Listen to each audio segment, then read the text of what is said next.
I will start sharing.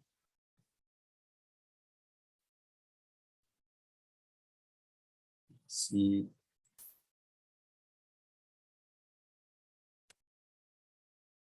Can you see my screen? Yes? Sim, Okay, sim, very good. So a apresentação se chama, digamos, codificando e recodificando os assentamentos informais, que no Brasil são conhecidos por favelas, e desde o levantamento digital até a impressão em 3 dimensões. Como o Fernando explicou, e Fernando, obrigado pela introdução, eu sou diretor do Centro de Computação Stuckman, na Penn State, e o centro tem uma missão específica e tem vários goals. Portanto, o objetivo é apoiar a integração das tecnologias digitais no processo de projeto e construção, ao mesmo tempo contribuir para o alcance dos goals de desenvolvimento sustentável das Nações Unidas. Mas eu deveria dizer que o foco não está na tecnologia, mas no uso estratégico da tecnologia para abordar problemas sociais. Esta apresentação vai ter 3 partes. Na primeira eu vou explicar o contexto, o problema de investigação que estamos a tentar resolver. Depois irei falar sobre o sistema de projeto, nomeadamente sobre a questão da descodificação e recodificação dos assentamentos informais. E na segunda parte será dedicada ao sistema de produção e falei sobre a produção aditiva em betão. Portanto, isto às vezes em português é um bocadinho mais difícil. E finalmente irei terminar com a conclusão. Portanto, relativamente ao contexto. Este gráfico mostra o crescimento da população mundial e é um gráfico impressionante, porque mostra que a população tem vindo a crescer a um ritmo tal que durante os próximos 20 anos vamos ter que construir tantas casas como as que construímos nos 2000 anos atrás. Portanto, em suma, em 20 anos fazer o mesmo que fizemos em 2000 anos. Portanto, é um problema de uma escala enorme. De acordo com as Nações Unidas, cerca de 900 milhões de pessoas vivem em assentamentos informais e é estimado que este número poderá dobrar até 2025. Portanto, é um problema, de facto, gravíssimo que afeta o nosso planeta e a nossa sociedade. Qual é o problema? Há uma população crescente, há um crescimento ainda maior da população em centros urbanos e há uma grande falta de habitação. Este slide basicamente tenta resumir o problema. O que é que acontece? Quando as pessoas não conseguem comprar casa no mercado, não têm outro recurso senão elas próprias construírem as suas casas. E é isso que dá origem ao fenómeno dos assentamentos informais, que o slide em cima à esquerda tenta ilustrar. Por outro lado, quando os governos tentam dar resposta ao problema, fazem um recurso excessivo à repetição e o resultado são, digamos, aglomerados urbanos, caracterizados por um excesso de monotonia. Eles são planeados, têm infraestruturas, mas são extremamente monótonos e estão muito longe daquilo que nós achamos ser ideal, que é mostrado no slide em baixo, que é uma imagem de Ouro Preto no Brasil. É um assentamento histórico que cresceu incrementalmente ao longo do tempo. Portanto, o nosso objetivo é desenvolver tecnologias de projeto que permitam desenhar hoje, em pouco tempo, assentamentos urbanos com as qualidades que nós valorizamos nos assentamentos históricos. O que é que acontece com os assentamentos informais? Portanto, eu tenho um ponto de vista filosófico em que considero que os assentamentos informais não são um problema, mas uma solução com muitos problemas. E, portanto, entre os problemas estão a falta de infraestrutura, a falta de espaços verdes, o impacto ecológico enorme, e, por outro lado, eles têm muitas qualidades, portanto, eles são sustentáveis, de outro modo não existiriam, portanto, nomeadamente em termos financeiros, portanto, as casas são acessíveis em termos de custos, têm uma certa complexidade formal, que os torna atrativos, em geral estão localizados junto aos centros urbanos, portanto, tem um ambiente urbano extremamente estimulante. E, portanto, eu acho que os assentamentos informais podem ser uma referência para um novo método de projeto para a habitação social. E acho também que a tecnologia digital pode dar os meios necessários para desenvolver e aplicar esses novos métodos de projeto. O World Studio, portanto, é um projeto de investigação que tem duas componentes. Tem uma componente de educação, portanto, é uma disciplina de projeto que é oferecida aos alunos de pós-graduação e de graduação nos níveis mais elevados, e serve como uma plataforma para testar e desenvolver esses novos métodos do projeto. Portanto, tem uma componente educacional e tem uma componente de investigação. Para dar um bocadinho, digamos, fazer aqui uma analogia com a natureza para explicar qual é a solução que é preconizada.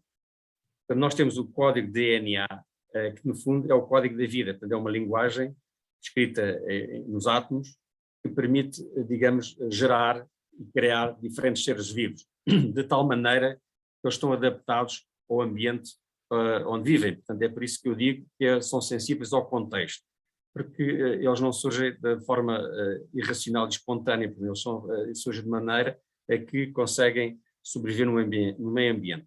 Portanto, o objetivo é trazer para a arquitetura a mesma ideia, ter um código DNA dos edifícios e manipulá-lo de tal forma que nós conseguimos gerar edifícios que estão adaptados ao contexto físico, social, cultural, etc.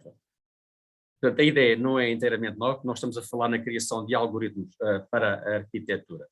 Se nós olharmos para a história da arquitetura, nomeadamente para os tratados, que existem em várias civilizações, não só na civilização ocidental, são livros que descrevem de forma muito rigorosa os algoritmos para desenhar edifícios numa determinada linguagem. Neste caso, que mostro neste slide, é a linguagem clássica da arquitetura, e, portanto, este slide, digamos, de certa forma, sintetiza aquilo que eu preconizo.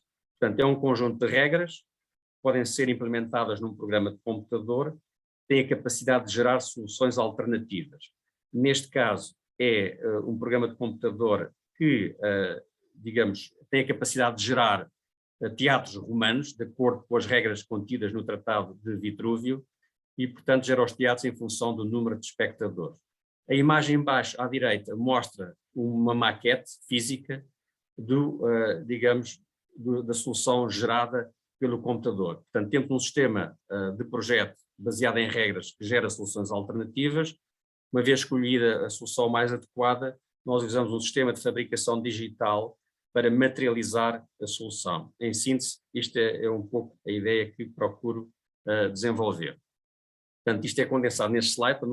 A tecnologia digital é usada para controlar um sistema de projeto e um sistema de produção. Porquê a tecnologia digital? Graças à sua capacidade para processar largas quantidades de informação. Portanto, falando um pouco sobre o sistema de projeto. O sistema de projeto, no fundo, tem 4 componentes. Tem um sistema de formulação que lê dados do contexto e pode gerar o caderno de encargos, ou seja, a descrição da solução. Temos um sistema de projeto baseado em regras, que tem a capacidade de gerar soluções alternativas que correspondem ao caderno de encargos. E temos um sistema de avaliação que tem a capacidade de classificar o desempenho das diferentes soluções alternativas. Usamos depois um mecanismo de busca ou um sistema de otimização para identificar aquela solução que mais se adapta ao contexto corrente. Então, o que isto se mostra neste slide, isto é trabalho de pessoas que colaboraram aqui no SCDC ou no grupo de computação digital em Lisboa. Portanto, o que é que se pretende aqui? Tendo um sistema de base em regras, as pessoas podem desenhar a sua própria habitação. Não é que isto seja absolutamente necessário, o sistema com base em regras pode ser utilizado pelos projetistas para gerar diferentes soluções para diferentes clientes, mas pode ser usado também pelos clientes para gerar a sua própria habitação. Há 2 níveis de utilização, que eu não vou explicar nesta apresentação, mas basicamente um é o desenvolvimento do sistema genérico, e a outra é, digamos, o uso do sistema genérico já um sistema específico, o qual pode ser usado então pelos clientes para gerar uma habitação específica. Isto funciona em 2 níveis, ao nível da habitação e ao nível do desenho urbano. Falando um bocadinho sobre o uso da tecnologia no World Studio, o que é que acontece? Nós temos vários modelos digitais, podemos manipular para fazer uma leitura do contexto primeiro e depois gerar uma solução. Este diagrama procura, digamos, sintetizar e relacionar os diferentes modelos. Portanto, em primeiro temos lugar o edifício, neste caso pode ser um objeto já existente, neste caso concretamente uma favela, e o que é que nós vamos fazer? Vamos utilizar a tecnologia do levantamento digital para criar um modelo digital da favela.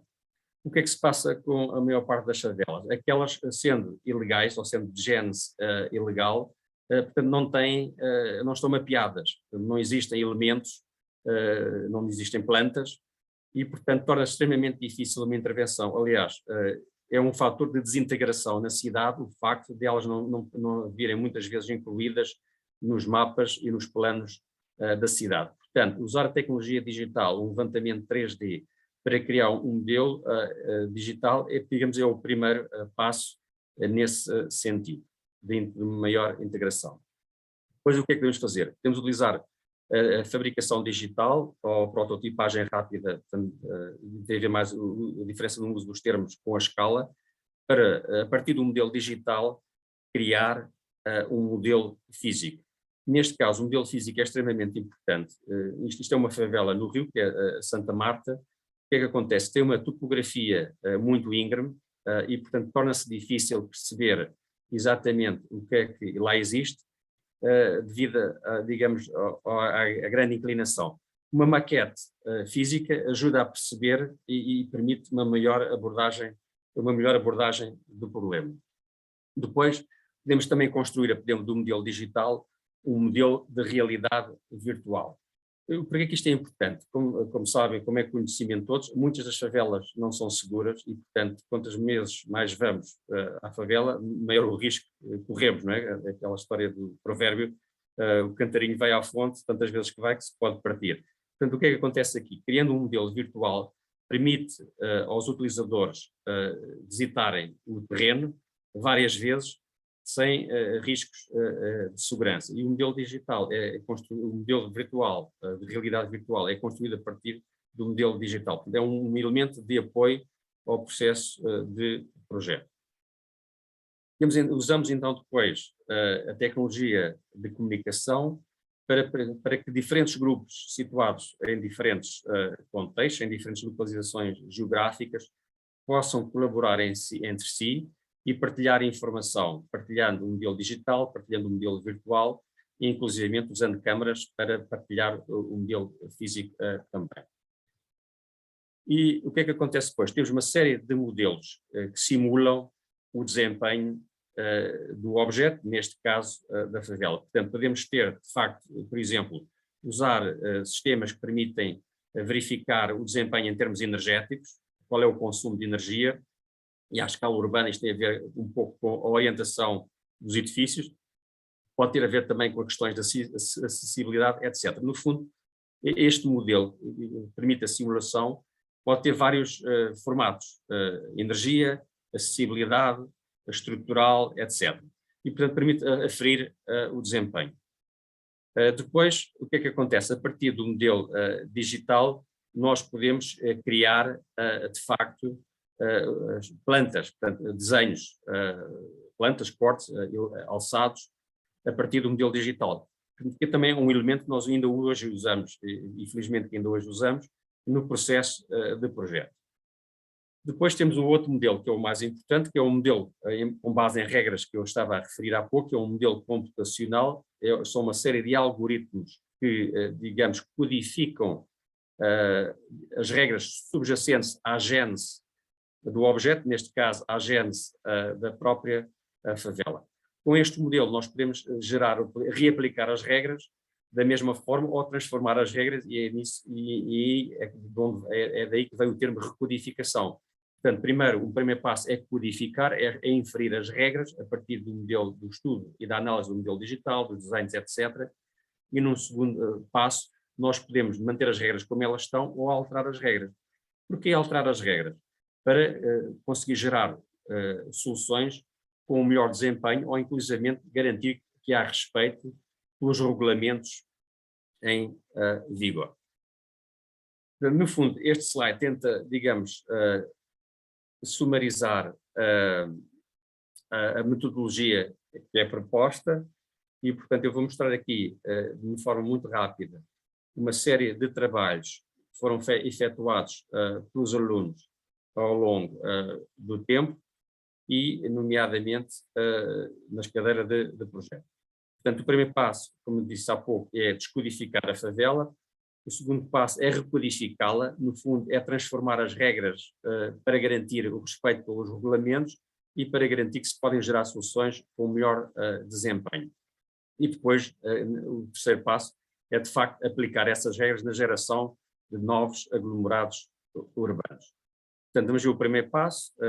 Digamos, temos uma favela, vamos desenvolver uma gramática da forma através da inferência das regras.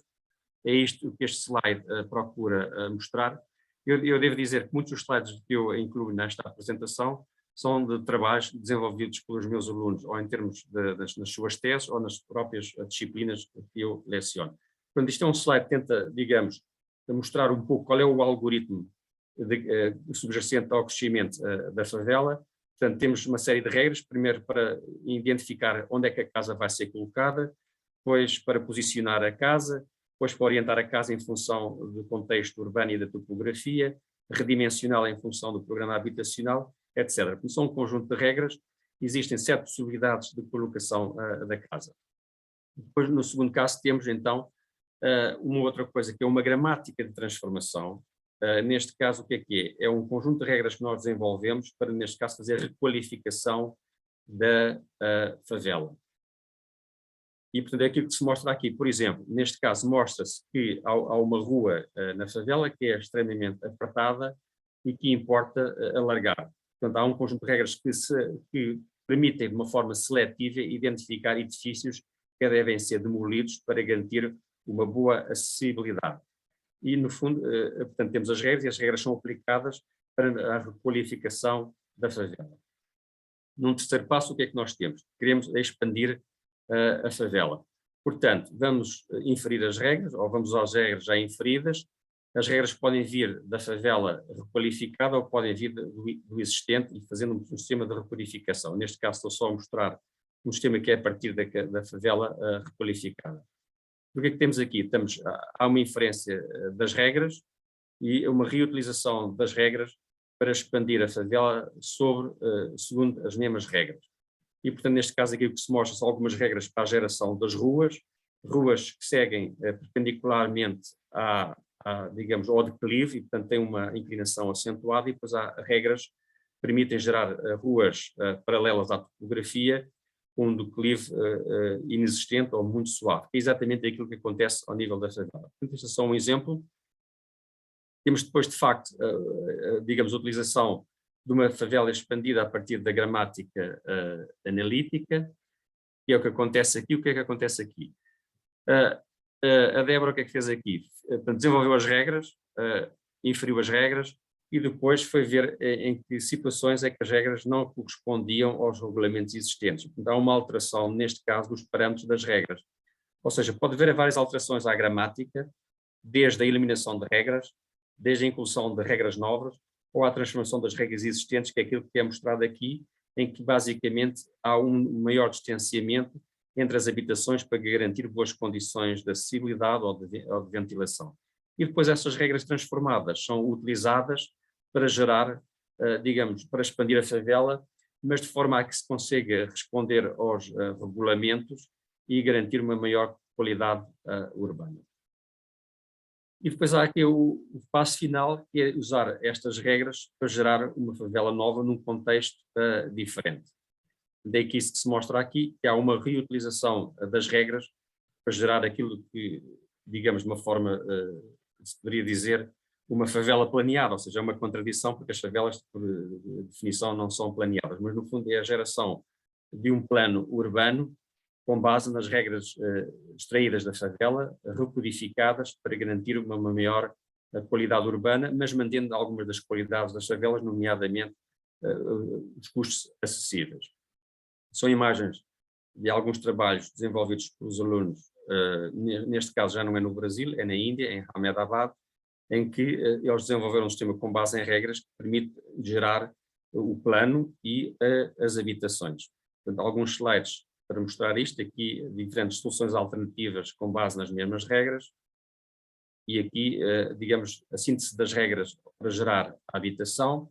Portanto, há um conjunto de regras que depois são implementadas num programa de computador e que permite gerar várias soluções e, portanto, e até com bastante detalhe. Depois há aqui uma outra fase, que é, portanto, eu tenho estado a referir o desenvolvimento do sistema generativo, ou seja, o módulo de formulação e de geração que eu referi no início, mas faltam os outros dois elementos, que é a avaliação e que é a otimização. Isto é o trabalho que temos desenvolvido aqui com o Fernando, que tem a ver com o uso de algoritmos de otimização para encontrar, em termos de desenho urbano, as soluções mais adequadas. Há vários pontos de vista que podem ser utilizados, mais uma vez a energia, a acessibilidade, etc. E, portanto, o objetivo aqui é utilizar a otimização para identificar, primeiro, para compreender melhor o problema, porque há objetivos que entram em conflito, nomeadamente a acessibilidade, quanto mais ruas houver, melhor, mas quanto mais ruas houver, mais caro. Portanto, há aqui dois conflitos, um é minimizar os custos, o outro é garantir uma maior acessibilidade. E, portanto, o uso de otimização ajuda-nos a compreender o problema e ajuda-nos a perceber como é que se podem encontrar soluções que têm um equilíbrio entre as duas coisas.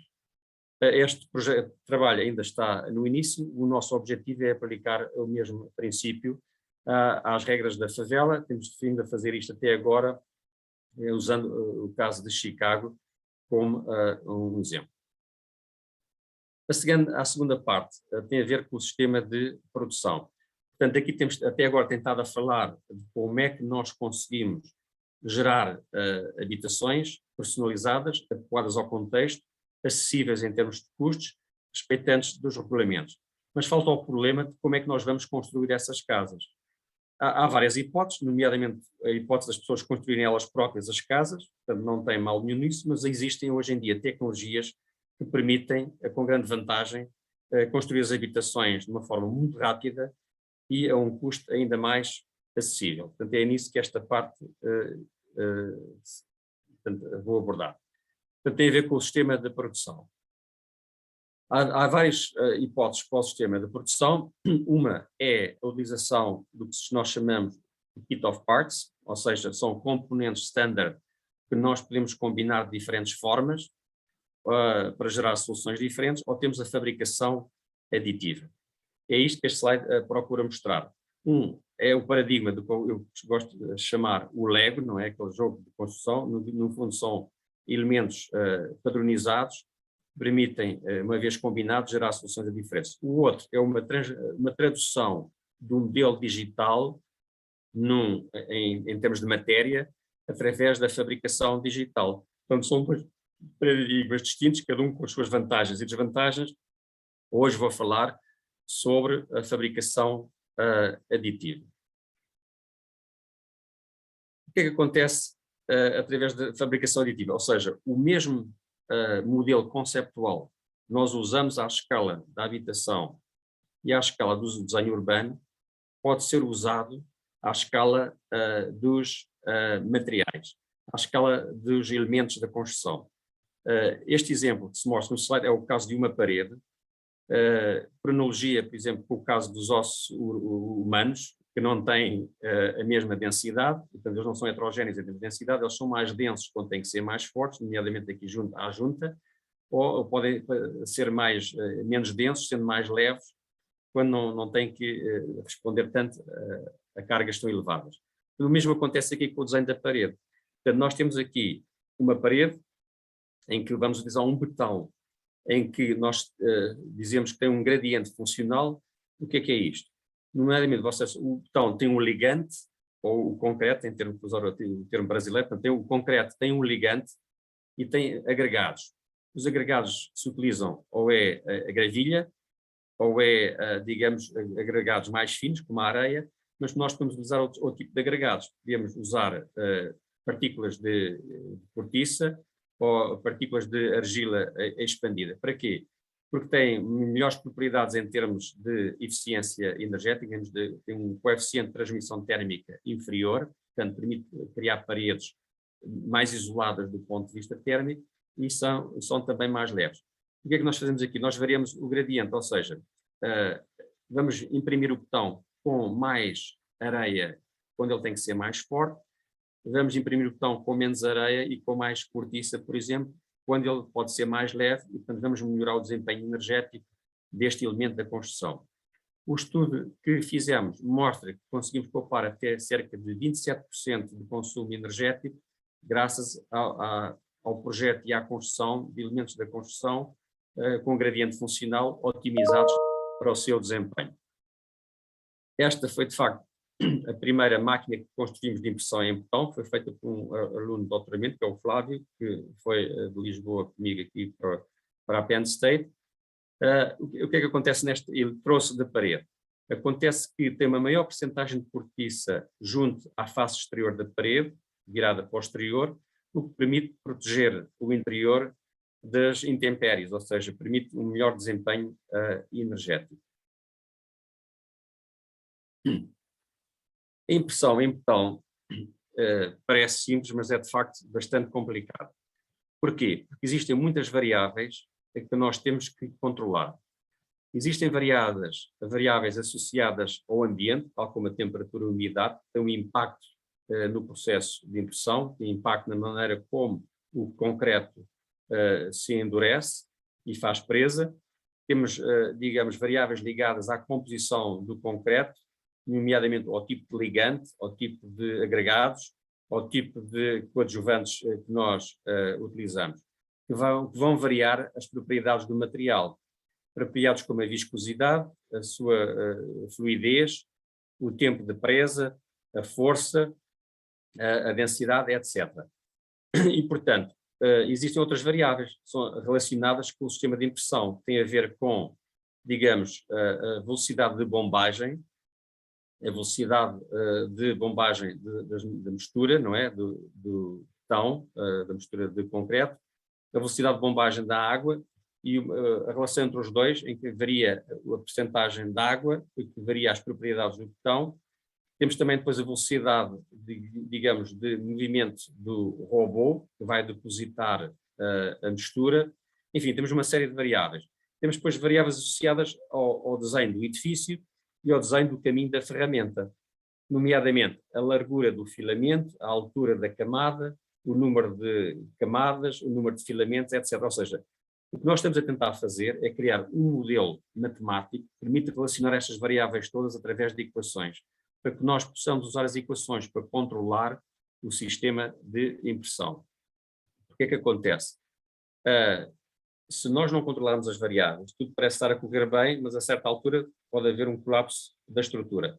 Neste caso, houve um colapso porque o betão das camadas inferiores não endureceu o suficiente, digamos, foi excedida a capacidade de resistência das camadas que foram entrar em liquefação e, portanto, levaram ao colapso da estrutura. Portanto, esta investigação é uma investigação pluridisciplinar em diferentes áreas, para diferentes fins. Neste caso, tem a ver com o design do material, com o projeto, com a concepção do próprio material, em que nós temos vários tipos de misturas. Nós temos estado a trabalhar com misturas à base de cimento Portland, mas também com misturas à base de geopolímeros, que é um outro tipo de concreto, e misturas à base de argila também, portanto, um concreto que tem também uma grande percentagem de argila. E, portanto, há aqui um grande trabalho de investigação que tem a ver com, digamos, a manipulação dos diferentes ingredientes da mistura, até conseguir produzir uma mistura com as capacidades certas para poder ser impressa. Quais são essas capacidades? Ou seja, ela tem que fluir enquanto está a ser extrudida, mas depois tem que fazer presa rápida. Para quê? Para conseguir, de facto, manter a forma, para que não se deforme excessivamente sob o peso das camadas superiores. Há uma janela que permite a impressão, uma janela em que o material ainda está fluido o suficiente para ser extrudido, mas depois entra em endurecimento e o endurecimento é rápido. E, portanto, tem que haver aqui um sistema de concepção da mistura muito delicado para conseguir produzir uma mistura com as capacidades certas. Tem outra linha de trabalho, que tem a ver com a própria concepção do sistema de impressão. Há vários sistemas de impressão que podem ser utilizados, nomeadamente, digamos, aquilo que em inglês se designa como Gantry System, ou seja, digamos, é à escala da construção o mesmo sistema que se usa nas impressoras de pequeno porte, em plástico. Não é esse o sistema que nós temos estado a utilizar, nós temos estado a utilizar um braço robótico. Porquê? Porque garante maior flexibilidade. Quando nós temos, digamos, o outro sistema, o Gantry System, o que é que acontece? O pórtico tem que ser maior que aquilo que se está a imprimir, senão não se consegue imprimir.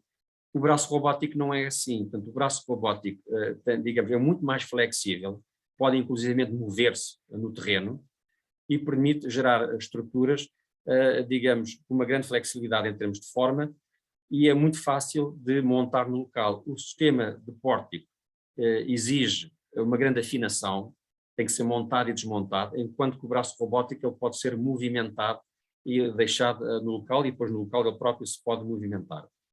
O que se mostra aqui neste slide são diferentes variações do sistema, desde aquele sistema inicial que eu mostrei para a fabricação de concreto com gradiente funcional, até ao sistema mais recente que temos estado a utilizar e que eu já mostrarei mais à frente. Depois existe outro trabalho, tem a ver com a compreensão do comportamento do material extrudido. O que é que acontece?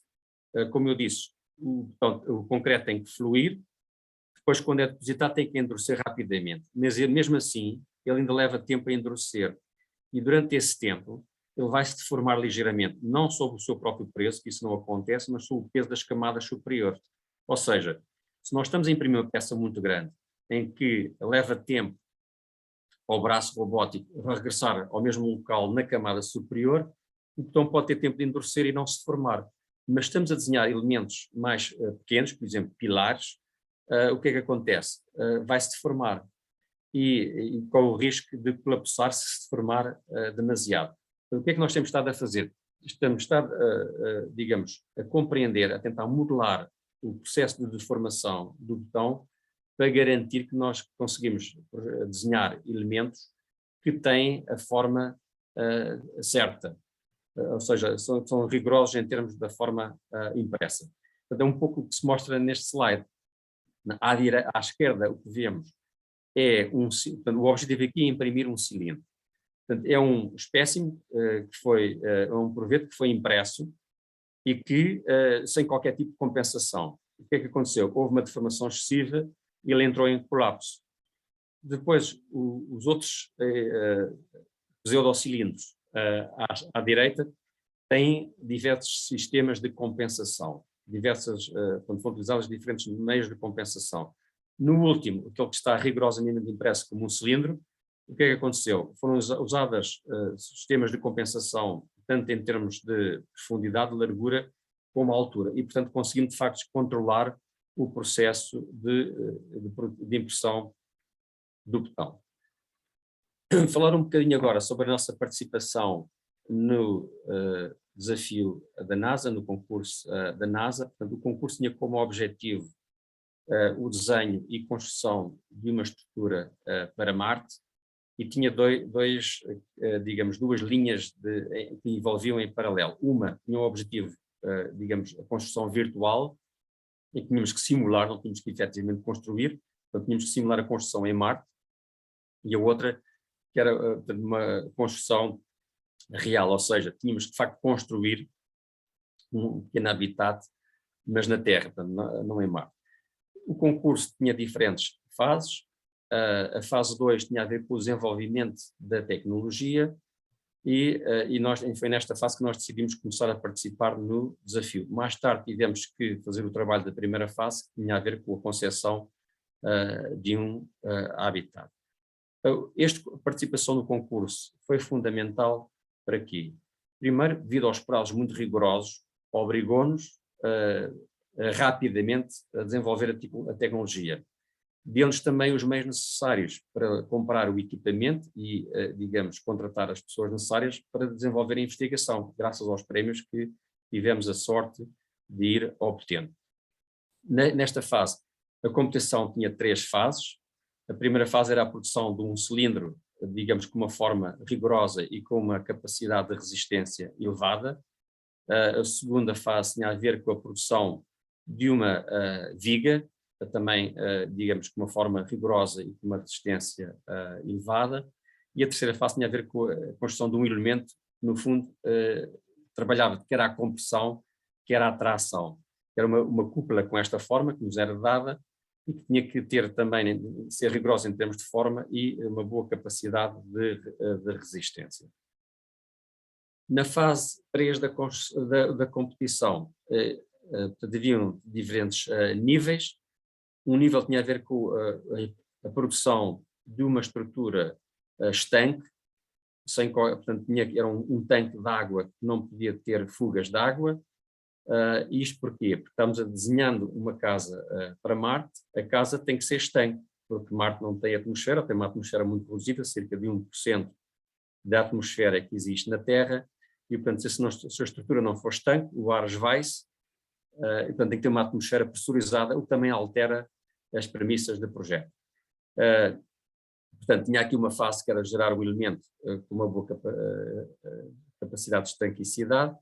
Tinha a ver com uma outra fase, que é desenhar elementos com armaduras, e portanto desenvolvemos um sistema para a colocação automática das armaduras durante o processo de impressão. Tinha a ver depois aqui uma fase com a colocação de outros elementos, nomeadamente aqui aros de janelas. Portanto, para as janelas terem uma forma quadrada, tem que se construir um aro e colocar, e portanto continuar a impressão.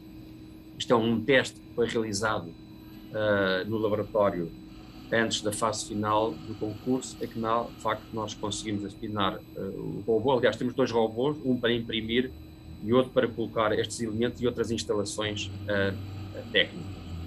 E portanto, digamos, houve aqui o desenvolvimento da tecnologia necessária para colocar estes elementos. Depois temos uma série de testes de resistência à duração, nomeadamente como em Marte existem grandes variações de amplitude térmica entre a noite e o dia, entre o verão e o inverno. A estrutura é sujeita a grandes amplitudes térmicas e, portanto, temos que garantir que o botão que desenvolvemos teria essa capacidade de resistência às variações térmicas.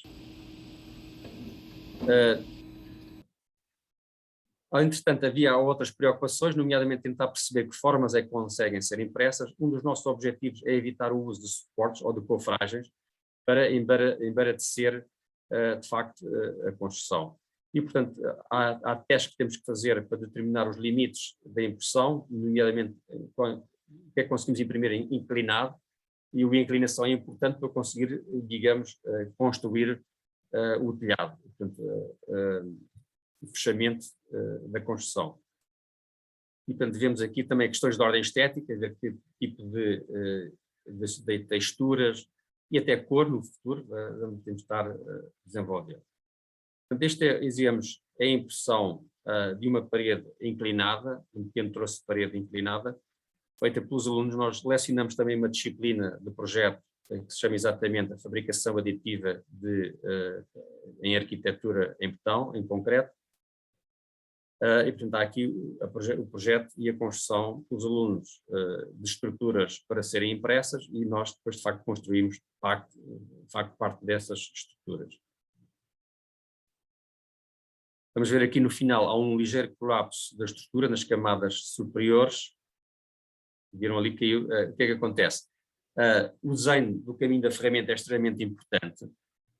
Porquê? Porque, por exemplo, se nós passamos à camada superior e vamos imprimir sobre uma camada que acabou de ser impressa, ela não vai aguentar, vai se formar demasiado e pode levar ao colapso, pelo menos parcial, da estrutura.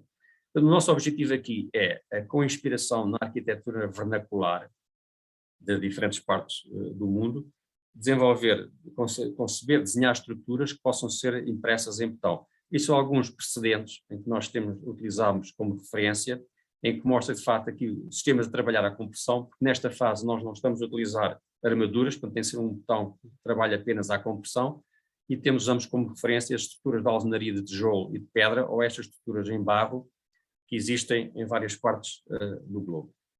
E portanto aqui são testes de impressão. A forma que vem à direita é uma forma oca, e, portanto utiliza aqui um sistema de transição entre um quadrado e um círculo, e a ideia aqui é que se fosse a estrutura de capeamento de um compartimento. O que é que acontece? Portanto, na fase final da competição, nós tínhamos aqui que desenhar duas estruturas. Uma estrutura para Marte, tem condições bastante diferentes da Terra, nomeadamente em termos de pressão atmosférica, em termos de, digamos, de gravidade, em termos digamos, de densidade da atmosfera, entre outras coisas. Tem também, é sujeito como não tem atmosfera, é sujeito à radiação que é nociva. Portanto, aquilo que construímos tem que ter a capacidade de filtrar os raios nocivos, e depois na Terra, portanto, no fundo, tínhamos que fazer duas coisas em simultâneo. Qual foi a estratégia que nós seguimos? Foi desenvolver uma plataforma, ou seja, um sistema muito semelhante àquele que eu expliquei no início, que temos estado a utilizar para o caso da habitação social, que é um sistema que tem os diferentes módulos de formulação, geração, avaliação e otimização. Usámos uma plataforma BIM, portanto isto foi desenvolvido em Revit, utilizando o Dynamo, que está para o Revit como o Grasshopper está para o Rhinoceros, e portanto aqui são os diferentes módulos. É um sistema paramétrico de projeto, que tem as regras para gerar diferentes configurações, tem um sistema de análise e avaliação que faz a simulação do desempenho do projeto em termos de estrutura, em termos de conforto ambiental, etc. E depois temos um sistema de otimização que procura encontrar as soluções, ou o leque de soluções que tem um melhor desempenho. Neste caso, é muito importante fazer também uma simulação da construção para garantir o quê? Por exemplo, os robôs não colidem durante o processo de impressão. E, portanto, aqui, ou seja, estávamos a desenhar várias coisas em paralelo. Nós estamos a conceber o sistema de impressão, estávamos a conceber o objeto que ia ser construído pelo sistema de impressão e o próprio processo, ou seja, o que nós chamamos de um projeto holístico. Nós estamos em paralelo a desenhar tudo. O sistema de construção, a construção e o processo de construção. O que vê-se que... Portanto, usamos aqui, de facto, o sistema paramétrico, que permite gerar diferentes configurações em Dynamo. Usamos aqui, digamos, vários sistemas de simulação estrutural, ambiental, da própria sistema de construção, e este fomos nós que tivemos que desenvolver. E depois aqui temos, de facto, o sistema de otimização, em que, digamos, há diferentes pontos de vista, há uma avaliação multicritério, uma otimização multicritério, e, portanto, o objetivo aqui é encontrar o leque de soluções que têm um desempenho adequado. O que é que isto permite? Digamos, ter aqui a concepção, neste caso, para Marte, é o projeto que foi desenvolvido para Marte. E este é o que foi desenvolvido para a Terra. Estão a ver, a mesma plataforma foi utilizada para desenhar dois projetos com base nas mesmas regras, para contextos completamente diferentes, e é evidente que o resultado é diferente. Por exemplo, em Marte, as cargas laterais são mais importantes. Porquê? Porque a estrutura tem que ser pressurizada e, portanto, tem uma tendência a explodir, a expandir. Na Terra é o contrário, as cargas são, de facto, verticais. Aqui, para nós nos qualificarmos para a fase final, tivemos que, digamos, desenvolver este vídeo que mostrava, simulava o processo de impressão na Terra, do projeto para a Terra. É isto aqui que se mostra. Portanto, aqui nós tínhamos uma área limitada para colocar todos os dispositivos do processo de construção. Temos aqui um silo grande, onde tinha o material todo necessário para construir a habitação, um silo menor, que era alimentado a partir do silo maior, estava ligado a uma máquina extrusora, e que, ligada a um braço robótico, outro braço robótico para colocar os aros das janelas e das portas e a instalação, um tanque de água, e portanto, isto, até a própria logística, todo o processo nós tivemos que projetar para garantir que todo o material conseguia caber nos caminhões, que cabia todo na área que era permitida, e que rapidamente conseguíamos montar, porque também tínhamos prazos muito apertados para fazer o processo todo, montar o sistema de impressão e imprimir a própria construção. Aqui estão a ver aqui a simulação da colocação dos aros da janela e aqui a simulação do processo de impressão. Portanto, aqui a colocação do segundo ar, e o que vai acontecer a seguir é que ele vai, de facto, digamos, projetar tudo, imprimir tudo. Aqui é uma imagem, de facto, da própria impressão durante a competição. Estou a ver aqui. Eu devo dizer que nunca tínhamos testado o sistema, não tivemos tempo, portanto, os prazos eram tão curtos, que nós não tivemos tempo de testar o sistema antes da própria competição. Portanto, aqui foi ao vivo, tínhamos testado partes pequenas, feito pequenos testes, mas não tínhamos testado a esta escala.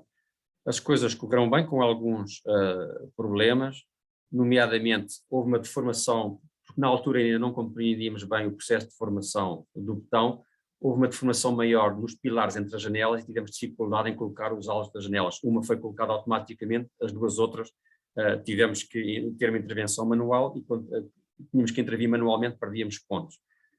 Fomos a única equipa de facto a conseguir completar a estrutura. A equipa que de facto ficou em primeiro lugar não completou a estrutura, o telhado colapsou, mas porque tiveram menos intervenções, só estavam a imprimir em plástico, um material que se controla melhor, porque o plástico não tem os problemas de deformação, acabaram por ficar à frente em termos de pontos. E portanto aqui há de facto conseguimos imprimir a primeira estrutura, digamos, totalmente em concreto, desde a fundação às paredes até à cobertura. E depois, poucas horas depois, ou seja, menos de 24 horas depois de a termos construído, a estrutura foi sujeita a testes de resistência e acabou por ser demolida, mas resistiu bastante bem, e portanto, mesmo em 24 horas, o botão endureceu o suficiente para ter uma boa capacidade à resistência, de tal forma que esta enorme máquina teve dificuldade em destruir a estrutura e até levantou na parte de trás, ou seja, devido ao esforço, as rodas de trás, as lagartas na parte de trás levantaram. Como é que se consegue desenvolver um trabalho deste? Só com uma equipa muito grande e pluridisciplinar. Isto são alguns elementos que passaram pela equipa. Na linha de cima digamos, são os professores que fazem parte do Laboratório de Construção Aditiva. Na linha intermédia temos alguns alunos de mestrado e doutoramento, e também na linha de baixo. Temos vários alunos a desenvolver teses para cobrir diferentes aspectos do sistema, por exemplo, o sistema de impressão, o desenvolvimento de materiais para a impressão, a modelação da deformação do material, digamos, a monitorização e o desenvolvimento de sistemas de simulação do comportamento estrutural do botão durante a impressão, enquanto está em estado fresco. Portanto, há muito trabalho a desenvolver. Este é o laboratório que temos atualmente. Nós já mudamos 3 vezes de laboratório à medida que fomos crescendo. Este é o laboratório que nós temos para desenvolver investigação e para a disciplina de projeto que oferecemos, que vem aqui em algumas imagens com os alunos.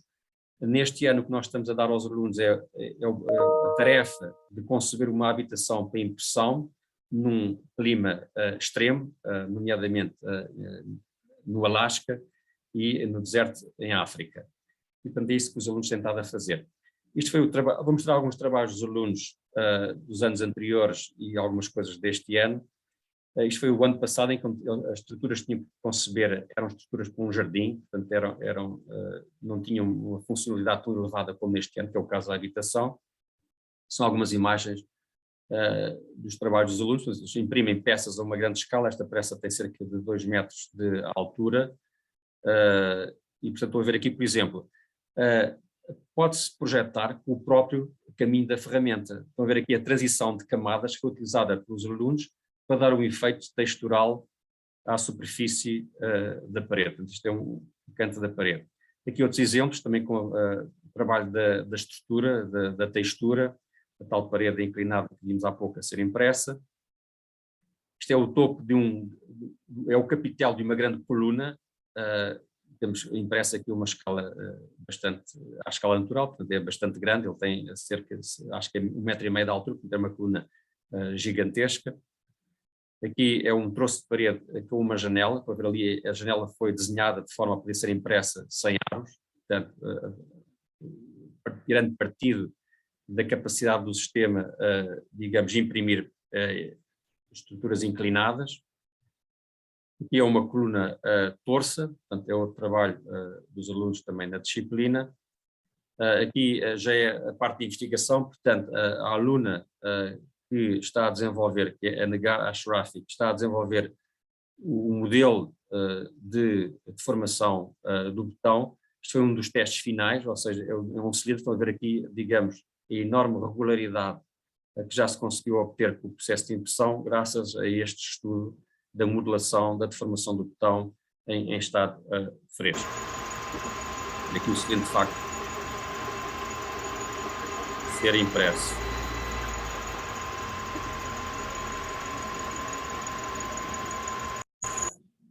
Esta disciplina ela é estudada com a minha colega Shadi Nazarian, que nós temos estado os dois a oferecer a disciplina e portanto, lideramos a equipa em algumas fases de investigação, outras fases são lideradas por outros colegas. Aqui é também um trabalho já deste ano, de uma parede desenhada pelos alunos, com estas, digamos, efeitos de estrutura. Isto seria impossível de fazer com cofragem, ou seria muito caro fazer com cofragem. E, nomeadamente, são este tipo de coisas que a impressão em botão nos pode oferecer uma maior complexidade formal e, portanto, permite, de facto, ter aqui questões muito interessantes em termos da linguagem da arquitetura. Aqui é um dos últimos desenvolvimentos do sistema de impressão, em que o que nós estamos a fazer aqui é o desenvolver o que nós chamamos de stop and go, ou seja, ter a capacidade de parar a impressão durante o processo, nomeadamente para permitir que a cabeça da extrusão se mova de um lado para o outro, porque aqui estão a ser impressas duas colunas, dois troços de coluna ao mesmo tempo, de forma a que, sem, digamos, haver desperdício de material e sem haver danificação da estrutura. Vão ver que ele vai passar aqui, estão a ver aqui passou, houve aqui isto. Ou seja, continuamos a desenvolver o sistema de impressão. Isto é a última impressão que fizemos, foi feita ontem à noite, portanto está fresquinha.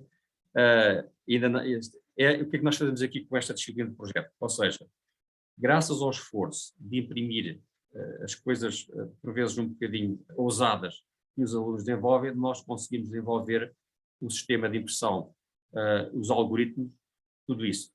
Esta estrutura é extremamente complexa, digamos, impossível de construir através de cofragem, através do botão moldado, mas estou a ver aqui que ainda não está completamente otimizado, nomeadamente aqui o caminho da ferramenta utilizado não foi o ideal, e há aqui coisas que têm que ser aferidas, e é graças ao esforço de tentar imprimir estas peças que nós conseguimos desenvolver a investigação e o próprio processo de impressão. Vamos ver aqui. Nesta altura temos aqui montado no Stuckman uma exposição que tenta descrever todo o esforço de investigação feito nos últimos anos para o desenvolvimento desta, de facto, tecnologia. E é também assim que nós conseguimos agregar os fundos necessários, temos o apoio de várias empresas para o desenvolvimento da tecnologia e a participação em concursos e a elaboração de propostas de investigação para agências que podem financiar parte da investigação. Isto é uma vista geral aqui com as maquetes da Casa para Marte e vem ali em primeiro plano, de facto, digamos, a transição entre o botão e o vidro, que é uma tecnologia que a minha colega Shadi Nazarian está a desenvolver, em que permite passar a fazer uma transição entre o botão e o vidro sem juntas, portanto, sem qualquer tipo de costura, o que para construções que precisam de ser estanques é extremamente, de facto, importante. Isto é o que estamos a trabalhar agora, é para o Governo do Alasca, a impressão de uma estrutura para casas, para a população nativa em zonas remotas, de facto, do Alasca. Portanto, em conclusão, nós temos os meios tecnológicos necessários para conseguir dar a toda a gente uma casa decente. Portanto, existe essa tecnologia. Precisa de ser utilizada da forma certa e, claro, tem que ser mais desenvolvida.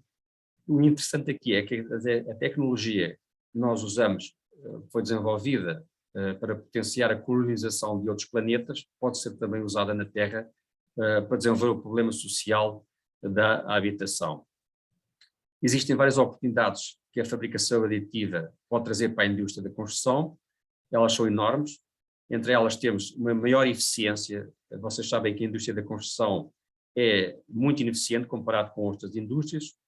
O uso da fabricação aditiva pode melhorar a eficiência da indústria da construção, pode também melhorar os aspectos de segurança, permite, nomeadamente, que a construção de elementos que poderiam oferecer riscos aos trabalhadores sejam feitos através deste processo. Há também uma simplificação do processo de construção e uma maior, ou seja, há uma maior liberdade de concepção que permite-nos desenhar formas que seriam muito difíceis de fazer, se não impossível, por outra tecnologia de construção. Há também uma diminuição do custo, nomeadamente quando evitamos o uso das cofragens, que contribuem com cerca de 40% a 60% do custo da construção em estruturas de betão. E há também aqui, que nos interessa como arquitetos estudar, que é o potencial para a linguagem da arquitetura que é oferecido para este novo sistema de produção. E pronto, é tudo. Muito obrigado a todos, muito obrigado pela oportunidade de fazer esta apresentação. Estou disponível para responder a questões que possam ter. Obrigado. Ok, José, muito obrigado pela excelente apresentação. Nós temos aqui algumas perguntas e comentários, mas também deixamos aí em aberto para que aqueles que desejarem ainda possam fazer. Eu vou começar aqui com a pergunta do Davi Ramalho. A pergunta dele é: gostaria de perguntar se, além dos algoritmos de análise e geração de informações gráficas, também são gerados dados de informações quantitativas, tais como custos. Sim, é verdade que neste momento não temos modelos rigorosos do custo, ou de quanto é que consegue-se poupar em termos de custo, até porque a tecnologia ainda está a ser desenvolvida. Mas, por exemplo, graças, como eu referi há pouco, a evitarmos o uso de cofragem, nós conseguimos ter uma poupança enorme nos termos de custo de objetos, digamos, em concreto armado. Sobre os dados, nós estamos a montar um sistema que permite recolher dados do sistema de impressão, o que nos vai permitir, digamos, afinar o processo de construção. Há várias formas de fazer isto. O que temos estado a fazer até agora tem sido, digamos, uma análise experimental do processo de impressão, com a construção de modelos matemáticos através de uma análise de regressão, com o desenvolvimento de equações.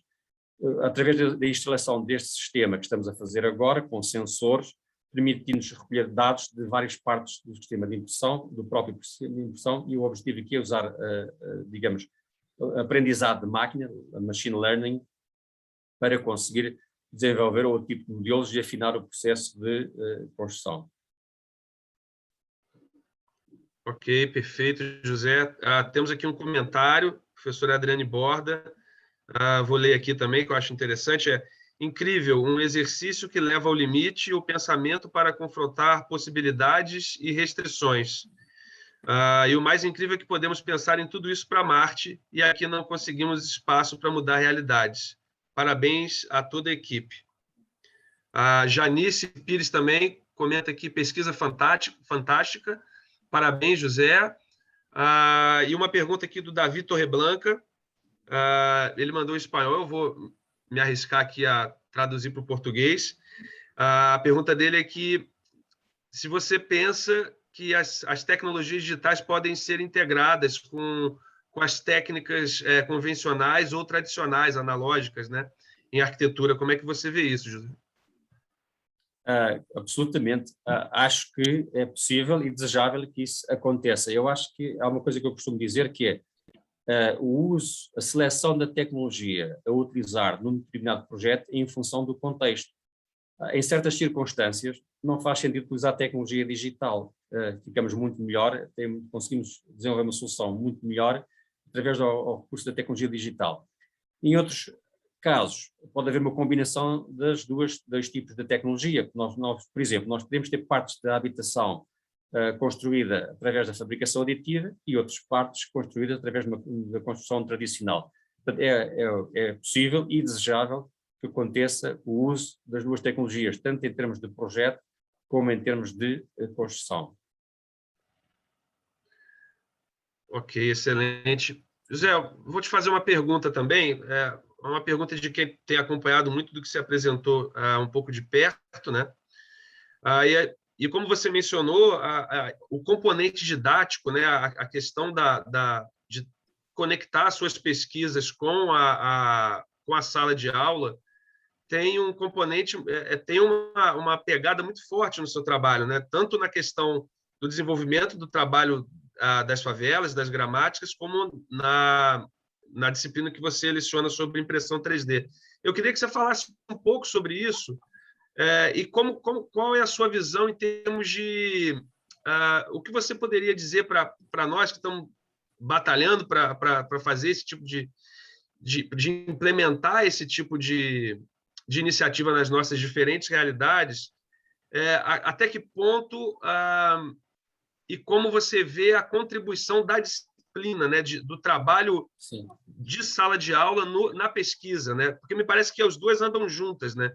Não é uma... Enfim. É exatamente, Fernando. É assim, ou seja, as disciplinas de projeto que oferecemos são disciplinas de projeto experimentais e, portanto, servem como uma plataforma para, digamos, desenvolver, testar e gerar ideias para a investigação. Ou seja, o trabalho que nós fazemos na disciplina de projeto com os alunos é absolutamente essencial. Por exemplo, graças ao trabalho que temos vindo a fazer, nós temos conseguido mostrar o potencial da tecnologia e que nos permite angariar patrocinadores. Por outro lado, também recolhemos informação. Por exemplo, ontem à noite, quando estávamos a tentar imprimir aquela peça com uma grande complexidade, fomos recolhendo informação, nomeadamente sobre o caminho da ferramenta, que não era o mais adequado para aquele tipo de forma. Fomos recolher informação sobre o processo de extrusão, ou seja, é graças à sistematização do uso da tecnologia durante a disciplina de projeto que nós a desenvolvemos. Por outro lado, os alunos serão futuros projetistas, portanto nós temos o feedback imediato do projetista. Digamos, eles querem fazer isto, não conseguimos, como é que conseguimos fazer? Portanto, no fundo aqui a aliança entre a educação e a investigação perdão, é absolutamente necessária e fundamental. Ora, eu sei que isto não é fácil fazer, Aqui na Penn-State é possível porque quando eu vim para aqui era mais difícil, porque, digamos, o curso estava estruturado de uma forma mais convencional. Entretanto, o curso foi alterado. Porquê? Ou seja, vocês sabem que os cursos têm que ser acreditados, digamos, por uma entidade nacional aqui nos Estados Unidos. E, portanto, o que foi feito foi que comprimimos nos 3 primeiros anos do curso tudo aquilo que era obrigatório para conseguir a acreditação. O que nos permite libertar os 2 últimos anos para coisas mais experimentais, e nomeadamente esta disciplina de botão. Ou seja, é graças a esta flexibilidade dos currículos de arquitetura que é possível desenvolver estas tecnologias.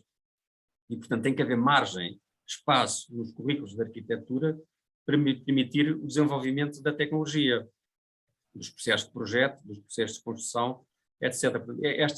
Esta aliança é fundamental entre, digamos, o ensino e a investigação.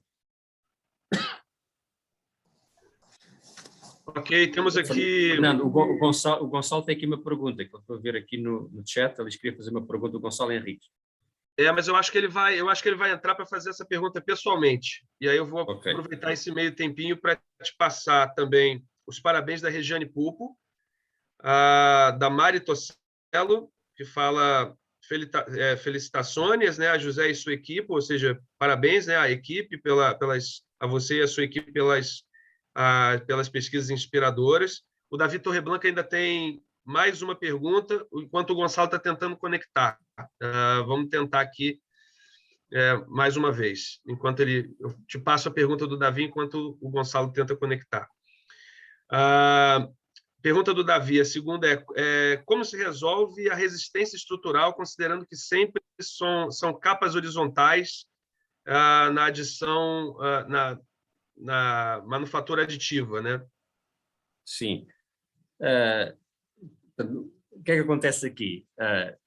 Se nós olharmos para a história da arquitetura, existem construções, aliás, até ao século XIX, a maior parte das construções trabalhavam à compressão.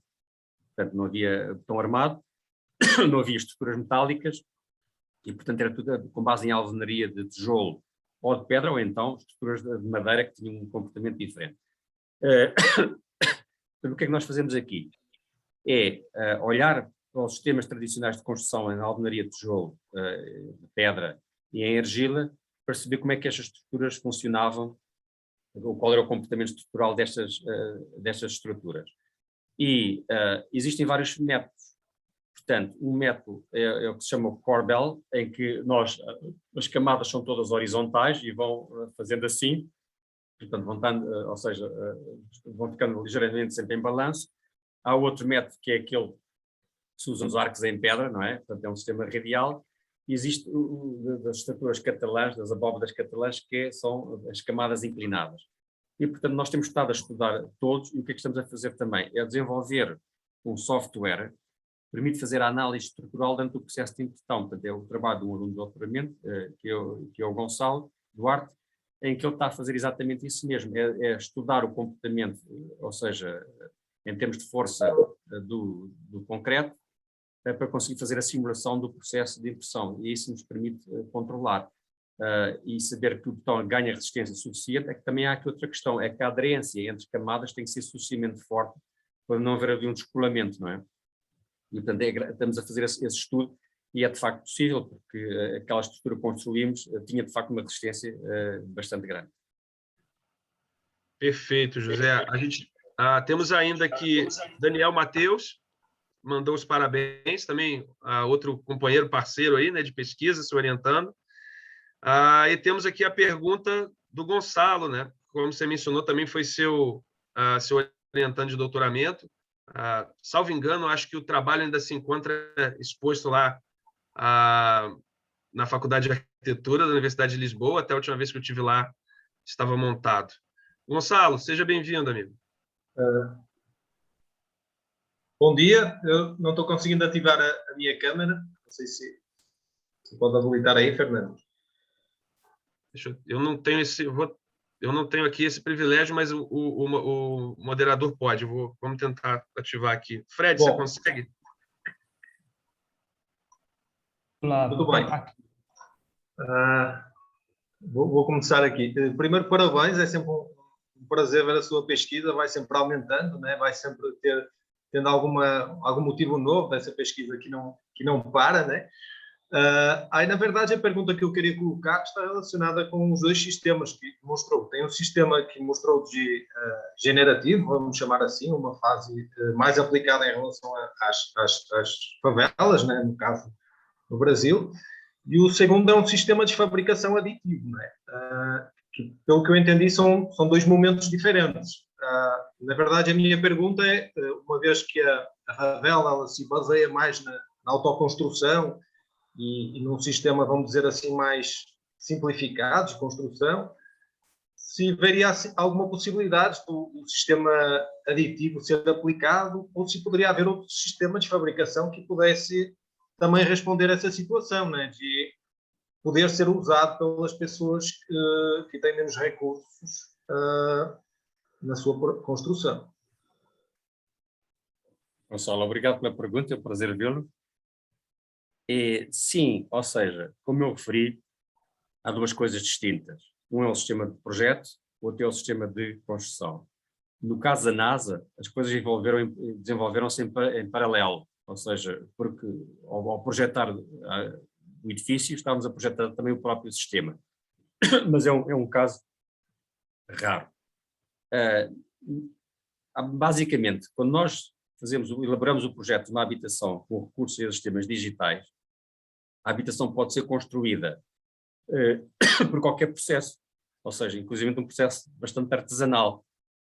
Portanto, são duas coisas distintas. Não implica o uso de sistemas digitais do projeto, não implica o uso de sistemas digitais de construção. De facto, digamos, a fabricação aditiva, hoje em dia, ainda é cara, não é? Portanto, não está acessível a toda a gente, até porque ainda está em desenvolvimento. E, portanto, não é possível, de facto, às pessoas utilizarem a tecnologia para fazer a sua própria casa. Portanto, há aqui que haver aqui recurso a outros sistemas a outras tecnologias da construção. Aquilo que eu vi nas favelas no Rio é que as pessoas utilizam, digamos, pré-fabricados de betão e, digamos, tijolo, e esse sistema é possível utilizar. O que é que acontece aqui? Eu não mostrei aqui hoje, mas nós temos feito também trabalho em que utilizamos não sistemas de fabricação aditiva, mas outros sistemas com base em componentes, aquilo que eu chamei o kit of parts, ou seja, o sistema de projeto pode ter como resultado gerar, digamos, uma lista das peças, das componentes de construção que é necessária para montar a casa, e pode gerar até instruções de como as montar.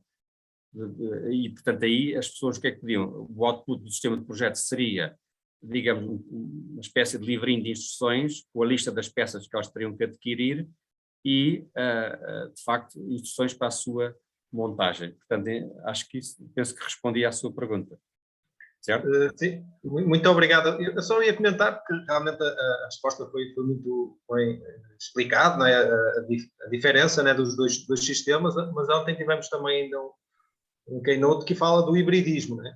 Então, o Brasil e o contexto que nós vivemos, muitas vezes ele precisa de situações tecnológicas que outros países não, no caso dos Estados Unidos, que tem uma aplicação da tecnologia mais fácil, em que no nosso contexto eles precisam de sistemas híbridos. Então, até era mais um pensamento para o futuro de como é que um sistema mais barato pode ser aplicado hibridamente, né? E com essa atuação mais local.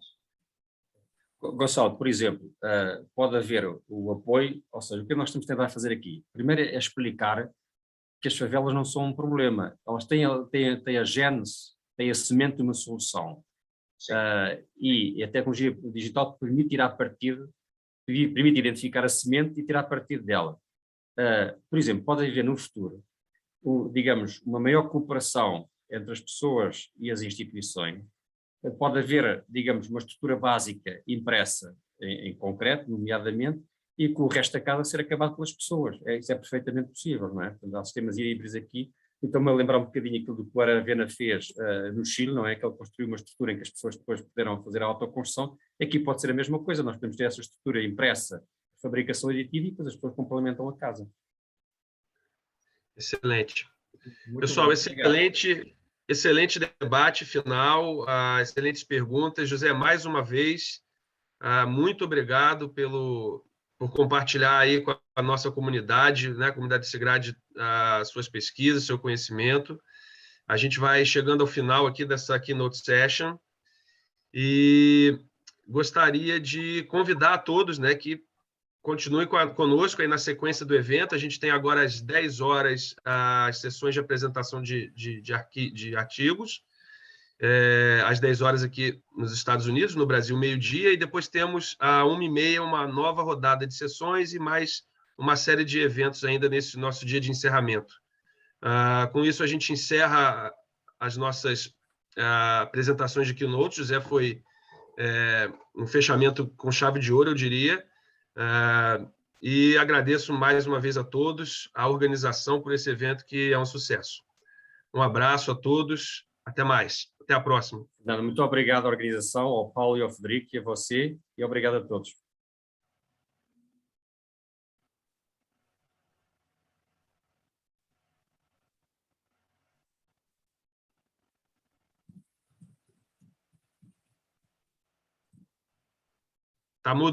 Tá mudo, Fred. Oi, pronto, agora sim. Aí. Já não estamos mais ao vivo, não. Muito obrigado, José, obrigado, Fernando, também. Eu que Os agradeço. exemplos, né, maravilhosos e o Obrigado. pessoal ficou bastante empolgado, todo mundo agradecendo. Muito bom. Agora a Obrigado, gente... foi um prazer. Só tenho pena que nós não estejamos todos juntos no mesmo sítio, não é? Tomara já voltarmos à convivência. Eu acho que antes a gente queria tudo virtual e a gente teve agora uma overdose e a gente já está querendo agora presencial. Não estamos contentes nunca. Tá ótimo assim. Aqui, eu preciso de sair que eu vou para outra sala também. Também vou. Mas Obrigado, muito Leo. obrigado. Até a Nada. próxima. Um abraço. Tchau, tchau, gente. Um abraço, obrigado. Tchau, tchau. Ô, Gonçalo, obrigado. Ah, o Gonçalo saiu. Eu ia Saiu. dizer para ele que a câmera dele aqui para mim aparecia habilitada, mas ele deve estar com outra janela aberta. Pode ser. Aí, Tá, então entendeu? agora eu tenho aquela... A sessão é sempre a mesma senha, né, da sala. Aqui eu usar agora cedo, eu vou usar agora meio-dia, eu uso 1h30, né? É sala C, é sempre o mesmo link e a mesma senha, pelo que eu entendi, né? Só para confirmar. Isso, Eu vou para a sala... Eu já estou na sala C, Marcela já está lá também. Ai, que ótimo. Aqui nesse Você vai apresentar, né? É verdade, você vai apresentar, não é isso? Não, eu nem estava lembrando, mas vou. Na verdade, vai ser o Cadu. Então, sim, mas eu entendi. Você vai estar lá. Beleza. Tá bom. Deu tudo Até certo, mais. né, Fred? Tudo certo, Foi né? ótimo, tudo perfeito, obrigado. Valeu, vou sair. Então a gente se vê lá na outra sala daqui a pouco. Um abraço. Beleza. Outro, tchau.